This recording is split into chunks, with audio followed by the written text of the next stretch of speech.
Hi everyone, Joe here with another Fallout 76 video. It's July 7th, 2021, and Bethesda is releasing the Steel Rain update today. In this video, we'll have a look at what to expect. I've included a link to Bethesda's release information in the video notes below, in case you want to look it up in detail. There's a lot to go over, so let's get started. First, there's the new Brotherhood of Steel content at the core of the Steel Rain release. I don't want to spoil it for you, but among other things, you will be involved in resolving the conflict introduced with Steel Dawn. I've given my thoughts on Steel Rain in an earlier video, but in general, I like how some of the minor characters introduced in Steel Dawn are fleshed out and given bigger purpose. But otherwise, it's more of the usual go there, clear the place, and then report back kind of questline. The only difference is that there may be consequences based on your choices as you're playing through the questline. Good luck and have fun. Next up is the long-awaited legendary crafting system. Basically, we'll be able to create our own legendary weapons and armor by combining vanilla weapons with legendary cores and legendary modules by modifying them at the appropriate crafting station. We can also re-roll legendary equipment to get different legendary effects. We will continue to buy the legendary modules from the Purveyor, whose name I'm not going to try to pronounce, and we'll be able to earn legendary cores from daily ops, public events, and seasonal events like Meat Week. And yes, we will be able to modify most power armor pieces. There are limitations to which power armor we'll be able to upgrade with legendary effects, and there are limitations to the legendary effects we'll be able to use, like no unyielding, no improved sneaking, etc. But most of the effects will be available. The most important thing to note here is that the legendary effects are randomized.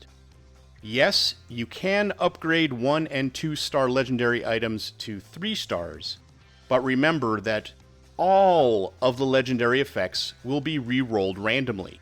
So if you have a favorite 2-star legendary item, don't re-roll it, or you'll lose the awesome effects that you love. Angry Turtle put out a detailed video on this, which I will link to in the video description below. Personally, I wish they'd let us re-roll each slot individually, but that's probably too much to ask. Next, we're going to have a look at some of the new legendary effects and balances that are going in with this release. I'm looking forward to seeing if the game meta changes, again, based on these new legendary effects. Here's a list of the new effects, and you can get details about the effects from the link to Bethesda's release notes below. But the 3 effects that are most interesting to me are Aristocrats, which increases damage for weapons and resistance for armor the richer you are.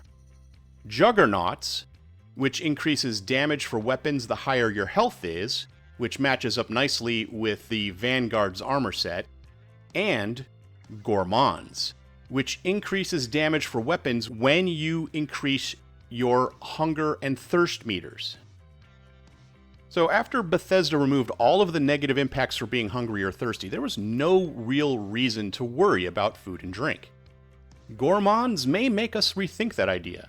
The legendary effect balances are mostly buffs to existing effects, or they remove circumstantial debuffs, so that's all good for us. Anyway, let me know in the comments section if there's a particular build you'd like me to try out based on these new legendary effects. Season 5 is about to begin. We return to the adventures of K.D. Inkwell in this season with new rewards. The one I'm most excited about is that we're finally getting power armor displays. While we won't be able to build a power armor museum like the one I put together in Fallout 4, we will be able to show off a few of the rare paint jobs that we've collected. What's more interesting is that they've added rewards beyond rank 100, such as perk card packs and atoms, among others. Obviously, it's a way to keep us playing once we've completed the scoreboard, but I think it's a good idea. Let me know what you think about that in the comment section. We are getting a new periodic traveling vendor named Minerva, who will be showing up at Fort Atlas, the Crater, or Foundation, depending on the day. She is accepting gold bullion for trade, so look forward to discounted items in her shop, which will have a rotating list of items for sale. In a set of much-needed quality-of-life improvements, the devs are increasing the size of our wallets. What does that mean? First up, the max limit on caps is increasing to 40,000 instead of 30,000, which is awesome. We can buy 400 gold bullion per day instead of just 200, and we can have 10,000 gold bullion instead of 5,000. And what most people have been asking for, we can now trade legendary items in for up to 300 script per day instead of 150. And the max is 5,000 script instead of 1,000. That's the one I've been looking forward to the most.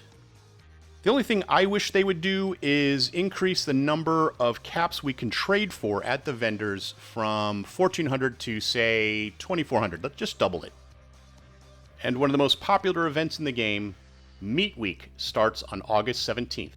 In an earlier video, I showed off the new rewards we can get from Graham's Cookout. Hopefully, I'll be done grinding out Nuclear Winter by the time it starts. And finally, as many of us predicted, Bethesda is monetizing camp slots and special loadouts by giving us the option to buy more in the Atom Shop. We can now unlock 3 more camp slots by buying them at 1,000 atoms each, which would give us a total of 5.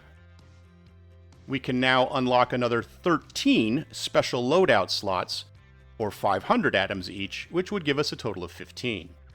While the ability to add camp slots may be welcome to those in the camp decorating community, and the extra special loadout slots are a potentially huge quality of life improvement, personally, I'm not sure how I feel about having to spend atoms on these extra slots.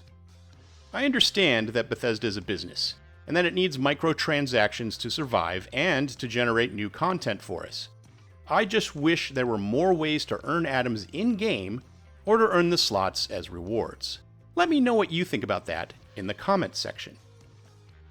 There are a lot of updates and bug fixes going in with the release, but what I've just shared with you are the highlights. These are the things that I think are important. Let me know in the comments section what you're looking forward to with Steel Rain. Is there anything you don't like about what Bethesda is releasing? What videos do you want to see in the future?